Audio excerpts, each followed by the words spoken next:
네, 그러면 탈모 치료 전문의를 연결해서 탈모의 원인과 또 대응법은 어떻게 나와 있는지 의견 들어보도록 하겠습니다. 임재현 선생님 안녕하십니까?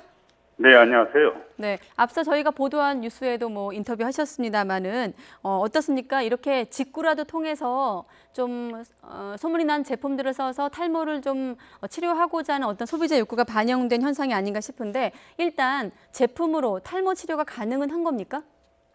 제품 자체로는 아직까지는 우리 한국 FDA에서 그 제품 자체로는 탈모 치료에 가능하다고 인정된 제품은 없습니다. 아, 그렇군요. 사실 이번에는 식약처가 적발에 나섰기 때문에 이렇게 보도가 됐는데 전문의 입장에서 환자들이 이런 좀 문의들을 많이 한 적이 있나요? 보통 이제 이 민간요법이라든지 아니면 이제 주위에 보면 이제 이 권유 때문에 이제 다른 제품이라든지 그것을 쓰는 경우 많이 있는데요. 네. 실제적으로 보면 효과가 있는 경우는 없다고 보면 됩니다. 아, 그러면 선생님께서도 그렇게 문의하는 환자들한테 그렇게 평소에도 이렇게 안내를 하시고 처방을 하셨나요? 네네, 그렇죠. 그렇군요. 자, 의사 처방이 없는 의약품이 효과가 없다 이렇게 보건당국이 밝혔고, 자, 그럼 의사 처방을 받은 약품들은 또 어떤 것들이 지금 나와 있나요, 시중에? 보통 우리가 이제 먹는 약이라든지 바른 약이라든지 네. 아니면 주사제나 아니면 모발이식 등이 있거든요. 그래서 먹는 약 같은 경우는 남성 호르몬을 억제시켜가지고 예. 탈모를 예방할 수 있고요. 바른 약으로는 혈관 확장제를 이용을 해가지고 혈관이 확장되니까 몸에 이제 탈모를 예방하고 또 새로운 머리카락이 나올 수가 있겠죠. 그리고 최종 경우 이제 우리가 모발 이식을 할 수가 있습니다. 아, 그렇군요. 네네. 지금 보면 탈모 환자가 결국 이런 제품들을 사서 쓴다는 거는 스스로 자기 상태를 진단을 하고 처방까지 한다고 볼 수 있는 건데 이런 제품을 썼을 때 일단 탈모 예방에 효과가 없다는 점은 선생님을 포함해서 전문의들도 인정을 한 부분인데 인체에 해로운 경우도 있습니까? 예를 들어서 이제 식약청 허가를 받는 경우에 있어서는 우리가 성분을 알 수가 있고요. 예. 품질 관리를 통해서 일정한 성분 비율을 유지시킬 수가 있거든요. 그래서 우리가 이제 이 효과를 예측할 수가 있는데 만약에 이제 직구를 통해 가지고 이 제품을 구입한 경우에 있어서는 우리가 성분을 구체적으로 좀 알 수가 없고요.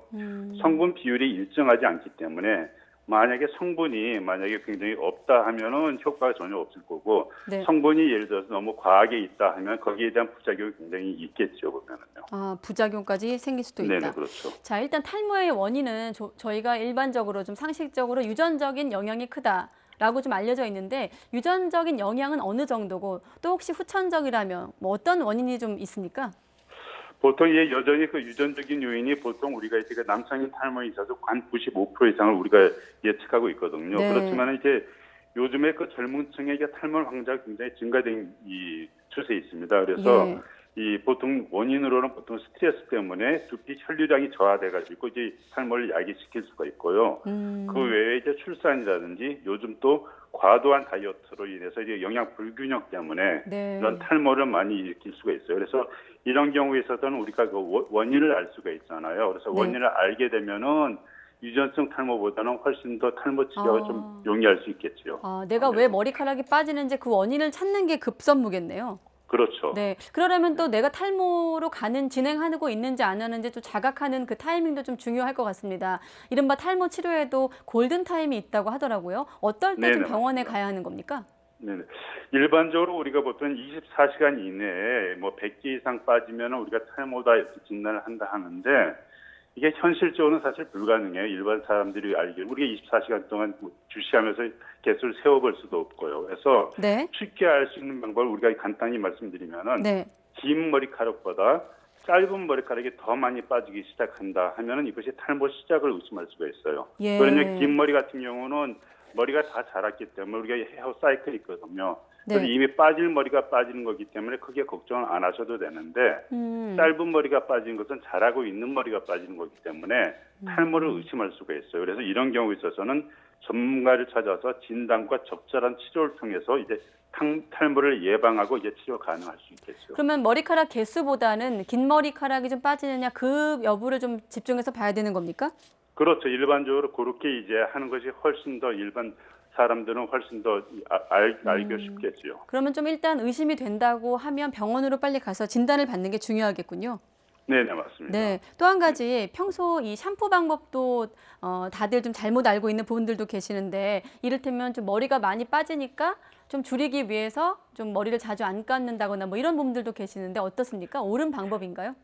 글쎄요, 그 샴푸의 경우는 이제 제가 보통 세 가지가 굉장히 중요하다고 이렇게 환자들한테 주지를 시키는데요. 네. 제일 중요한 것이 머리를 감는 법입니다. 그래서 이제 샴푸 자체가 굉장히 자극성이 있을 수 있기 때문에 샴푸가 직접 두피에 닿지 않게 손으로 이제 충분히 부벼서 이 거품을 낸 상태에서 이제 머리를 감는 게 좋고요. 예.